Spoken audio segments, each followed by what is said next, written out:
The classic set is a nostalgic set home to some of the most memorable cards in the game, and being the oldest and largest set of cards means people have had lots of time to discover which cards are great and which ones aren't. Unfortunately though, not all of them have stood the test of time or were even really good when they first came out. And at number 10, we have Alarmobot. This 3-mana 0/3 mech has the effect where at the start of your turn, it swaps with another minion in your hand. So if Alarmobot manages to survive one of your opponent's turns, it puts one of the minions in your hand onto the field and returns Alarmobot to your hand. The most striking weakness of this card is it's too easy to deal 3 damage and kill Alarmobot on turn 3. Almost every deck packs some sort of early game removal, and with 0 attack it can't even trade into minions that attack into it. To top it off, when a minion is put directly onto the field, or swapped as Alarmobot is worded, it's considered to be summoned and not played. You see, in Hearthstone, a vast majority of cards that have effects are tied to battle cries, which only trigger when you play them from the hand.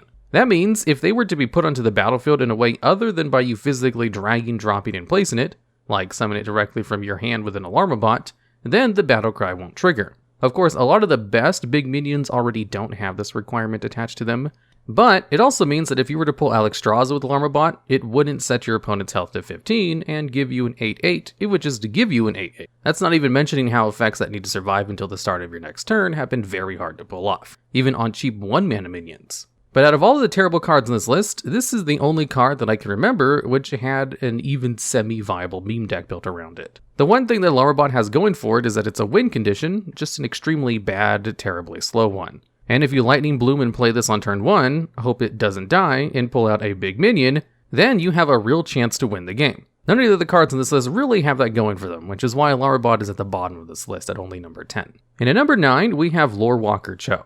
This is a 2-mana 0/4 that has the effect where whenever either player plays a spell, their opponent adds a copy of it to their hand. I think the intent with this card was to play it as a cheap 2-mana answer to block your opponent from playing spells, since whatever spells they play, you get a copy of. The thing is though, Cho really isn't that great at preventing your opponent from playing spells, since the removal spells your opponents play will usually have way more impact, and because Cho is too frail to stay up for very long. For example, if you have a wide board of minions against your opponent's empty board, and you played Cho to protect them, a good opponent wouldn't hesitate to use a board clear, even if that meant they got a copy of it. Because even though you both have the same card available, having the initiative means that your opponent will probably get more value from the spell than you will. And to make it even worse, anytime you play a spell with Cho, your opponent will also get a copy. But probably the worst part of Cho is how he has 0 attack and so little health, compared to Nat Pagal, a 2-mana 0/4 that has a 50% to draw a card at the start of your turn. Pagal is way better even though he has a chance to whiff, and is at the start of your next turn effect. That's because if Nat manages to draw even one card off of its effect, it's pretty much done his job. Cho is a lot harder to evaluate when his effect is helpful or useless, and is really inconsistent in value that he manages to get.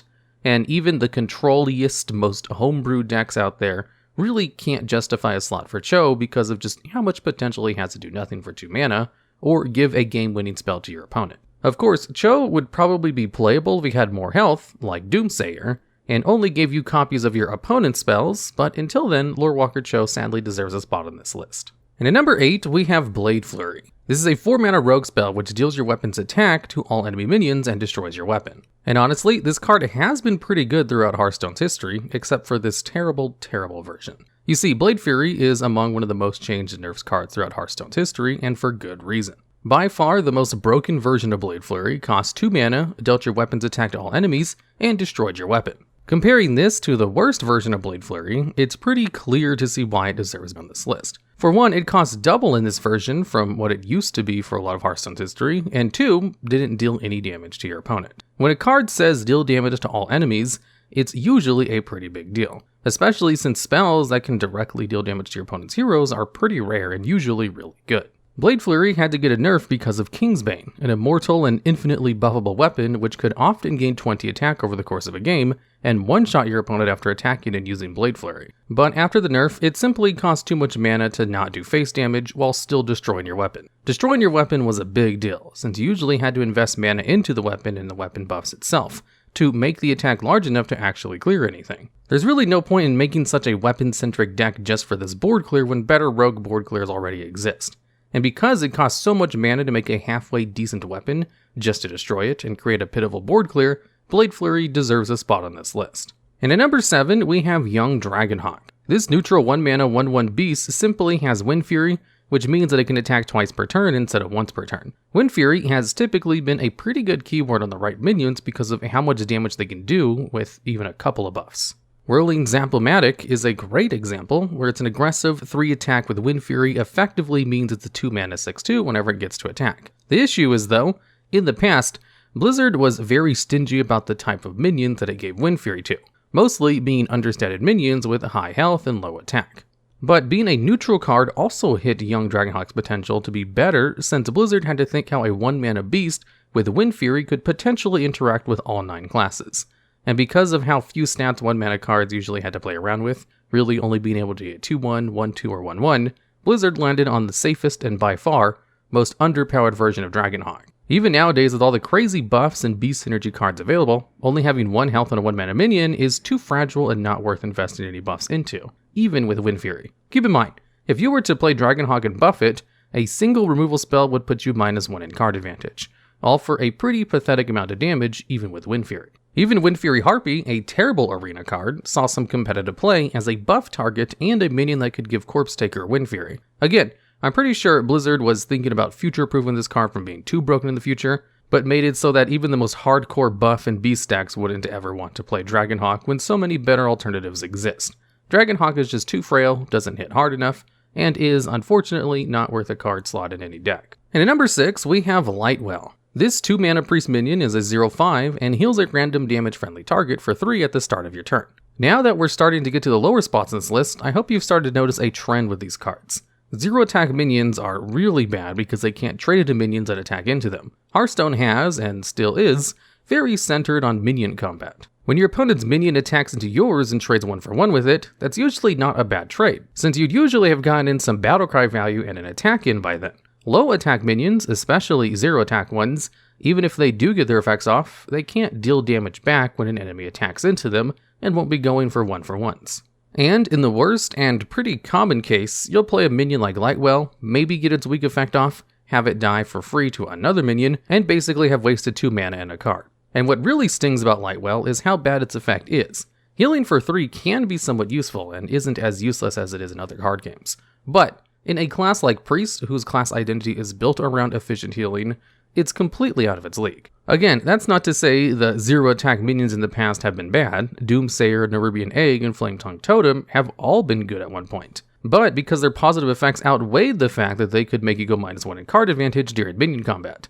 And like already mentioned, start of turn effects are notoriously hard to get off since you can't really protect your minions or stop attacks during your opponent's turn in Hearthstone. That's all to say, Lightwell's awful stat line and difficult effect landed on the spot on this list, but its ability to heal a friendly stops it from being at the bottom half of this list.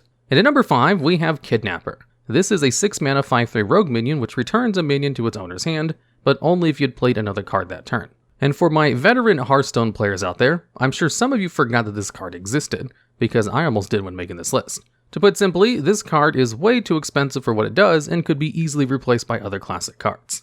Not only does Kidnapper have the stats and stat line of a bad 4-drop, its effect is also tied to a combo requirement. For context, a lot of the best effects in Rogue are tied to combo effects, just to make them harder to pull off on curve. And being attached to this requirement, some cards making adding cards to your hand, destroying minions, or creating huge minions much cheaper for free, while still being attached to a fairly good body. And when comparing those combo effects to Kidnapper, you'll see that not only are you getting a subpar body, you're also not getting a discount on the effect. At minimum though, if you sap an expensive minion with Kidnapper that your opponent paid for, they'll have wasted the difference in mana doing nothing. Or if you're going for game, you can sap a big top minion in your way to attack your opponent directly. Kidnapper also has the effect where it can return a friendly minion back to your hand, but based on the Brewmaster cards, this alternative effect is basically worth 0 mana. The only thing stopping this card from being lower on this list, despite how much you're overpaying for the body, effect, and combo, is how decent sap has been at times.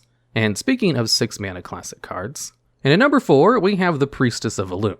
This neutral 6 mana 5/4 heals your hero for 4 health when you play it from your hand. This card falls into the trap that some of the other cards have fallen into, namely being way too understated for its cost and having a pitiful healing effect. And at 6 mana, it's almost a necessity for it to have a large impact as soon as it's played. You see, the more expensive a card is in Hearthstone, the more mana you're essentially investing, hoping that your big minions get to attack or get its effect off. Take Ultrasaur for example. For 10 mana, you get a 7/14, but that means you spent your whole turn doing basically nothing, and hoping your Ultrasaur gets to attack next turn, since minions in Hearthstone have summoning sickness. Newer cards like Raid Boss Onyxia fix the issue, making it so that all 10 mana you spend on minions to get to have an immediate effect on the board that turn, instead of having to wait until your next one. And while Priestess isn't as expensive or grand, 6 mana nowadays, and even during Hearthstone's release, was still quite a bit to spend on a card. And at that mana range, they ought to be game-winning effects, or considerable threats. Instead, all you get is a 4 mana body with a 0 mana effect. And without a tribe or repeatable effect, Priestess of Elune finds itself out of luck. Blizzard could have buffed this card to restore more health like Antique Healbot or have beefier stats, but they already basically made that card and it basically saw no play. And at number 3, we have Felguard. This 3 mana 3/5 Warlock Demon destroys one of your mana crystals when you play it and it has Taunt, a keyword which forces enemy minions to attack into it first. And honestly, at first glance, it doesn't look too terrible. After all, it's a Sen'jin Shieldmaster that only costs 1 less, and destroys one of your mana crystals to compensate. So, why is it so bad? That's because destroying a mana crystal is just about one of the worst drawbacks you can have on an effect. For those of you who don't know, at the start of each of your turn, you get a mana crystal. Destroy one basically puts you 1 turn behind, and puts you really far back in terms of mana to spend. Blast a Crystal Potion, a card which destroys a minion in one of your mana crystals, was actually played, but only because some Warlock control decks were really desperate for single target removal. If you played Felguard on curve on turn 3, that means your next turn you still have 3 mana, effectively losing you 7 or 8 mana until turn 10. And when you put it that way, paying 10 or 11 mana for a 3/5 with Taunt is almost comically bad. And while you could cheat it directly onto the field with other means, it's probably not worth doing so. For example, if you were to have a Voidcaller die and put Felguard on the field, it would count as summoning it, and wouldn't actually cause you to lose a mana crystal. But at that point, why not instead pull a bigger demon for free like Voidlord or Enhanced Dreadlord? That's to say, its relatively small stats aren't even worth cheating out through other methods, or with actual good demon synergy cards. And unlike the next card on this list, cheating out with Voidcaller wouldn't be completely useless. And at number 2, we have Blood Imp. This Warlock Demon is a 1 mana 0/1, which gives another random friendly minion +1 health at the end of your turn, and has Stealth, a keyword prevented it from being targeted by enemy spells or attacks until it attacks first. This version of Blood Imp is definitely one of the worst cards of all time. But before it was nerfed in one of the first patches in Hearthstone ever, it really wasn't that bad. Originally, it was a 1 mana 1/1 with Stealth, and would just give all your other minions +1 health, and was really good. For just 1 mana, you could play it to protect your board from small board clears, buff your minion's health just barely surviving attacking into an enemy minion, or attack for 1 damage if you really needed it. It was the complete package and very efficient for just 1 mana. Zoo Warlock immediately picked up pre-nerf Blood Imp and used it in other cheap, efficient minions to swarm the board and overwhelm their opponents. Sadly though, Blood Imp was nerfed to its current sad state, and retains none of its original benefits. For it to even break even on its mana cost, you have to wait at least 3 or 4 turns, which is an eternity at the beginning of the game. Early minions die and trade constantly, which means that oftentimes you won't even have a buffable minion on the end of your turn, since Blood Imp can't give itself health. Add to the fact that Blood Imp gets cleared by anything that so much as sneezes at it, and you could start to see why it's an abysmal card. But what really makes Blood Imp not even worth considering is its ability is random, only gives +1 health, and needs another friendly minion at the end of your turn. Comparing to something like Beaming Sidekick, whose effect is targeted, gives +2 health, and doesn't need another friendly minion at the end of your turn. And if it weren't for the laughably bad last card on this list, Blood Imp would have probably been the worst classic card. And at number 1, we have Angry Chicken. Angry Chicken is a 1 mana 1/1 neutral beast that has +5 attack when damaged. This card was originally printed as a joke, and has stuck around as the prime example of a good effect on the wrong card. For those of you who have never seen this card before, the first question you're probably asking is, how do you damage a minion that only has 1 health? And to that, I say, good question. The only real way to get Angry Chicken's effect off is to buff its health and then damage it.